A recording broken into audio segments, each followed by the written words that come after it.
Você sabe que o vilão é bom quando ele é apresentado no final da quarta temporada de uma série que só possui 6 e que já tá repleta de personagens cativantes e mesmo assim consegue deixar sua marca. A série em questão é Better Call Saul e o vilão é o Lalo Salamanca. E nesse vídeo eu vou tentar chegar nos motivos pelos quais esse personagem não só foi uma boa adição para a série, como também elevou a qualidade dela.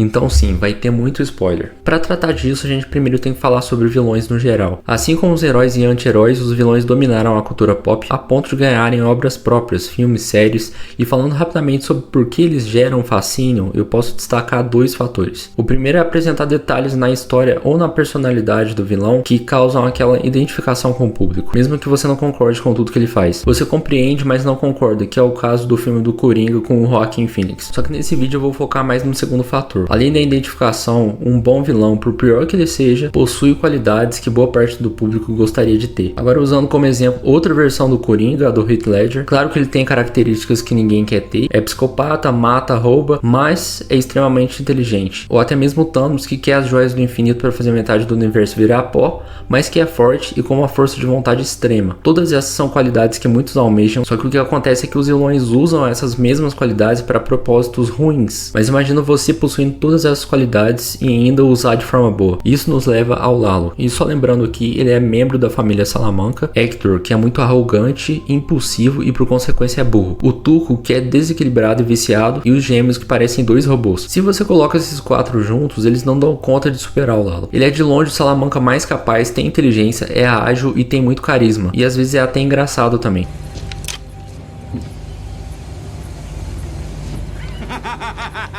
Então ele é perigoso, assim como os outros membros da família Salamanca, mas além disso ele tem essas qualidades que muitas outras pessoas gostariam de ter. O crédito do roteiro excelente da série e também da atuação do Tony Dalton, ele mandou muito bem no papel. Esse diferencial faz o público querer mais cenas com ele, faz o público pensar, ok, eu não concordo com o que ele faz, eu não tô torcendo por ele, mas ao mesmo tempo eu quero ver mais desse personagem, porque ele não é só perigoso, ele também é cativante. Mas até aí é normal, essas características não necessariamente fazem o personagem elevar o nível de uma série, assim como eu falei no início do vídeo. Mas por que eu acho que a presença do Lalo melhorou Better Call Saul? E a resposta tá na história do Gus Fring. Eu não sei se todo mundo vai concordar com isso, mas eu acho que o Gus não pode ser considerado vilão nessa série. Em Breaking Bad sim, mas em Better Call Saul não. Porque em Better Call Saul ele tá na trama principalmente para contexto, para que a gente entenda a relação dele com o Mike, e o Mike é o personagem que todo mundo gosta. Ou seja, o Gus se torna aliado de um personagem querido, o que faz com que a gente prefira torcer para eles. Afinal, do lado adversário tá a família Salamanca. Então fizeram aqui o mesmo que foi feito em O Poderoso Chefão, por exemplo. A família Corleone é criminosa, ela tá envolvida com coisas terríveis, mas precisavam que o público ficasse do lado deles. Então o que fizeram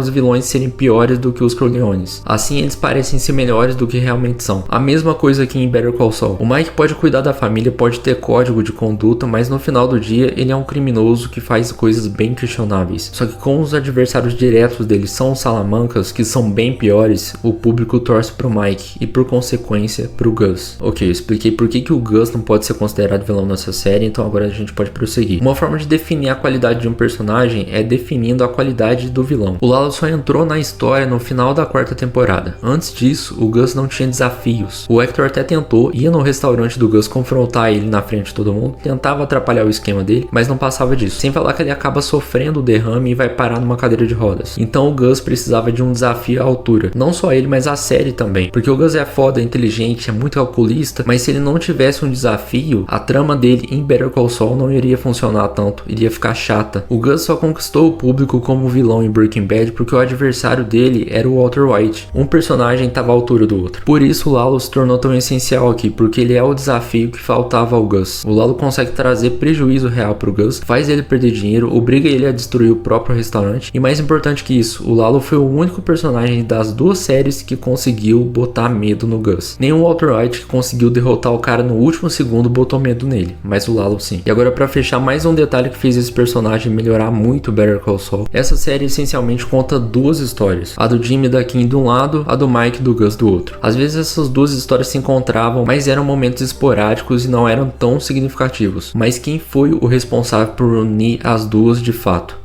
o Lalo. E não só isso, ele não foi vilão somente pro Gus e Mike, mas também pro Jimmy e pra Kim. Ele é o único personagem que foi vilão em ambas as histórias. Além de quase conseguir matar o Gus, ele matou o Howard, e essa morte foi tão traumatizante que causou a separação entre o Jimmy e a Kim. Mas e você, o que você acha desse personagem e da série também? Caso tenha gostado do vídeo, curta, se inscreva porque ajuda bastante e até a próxima.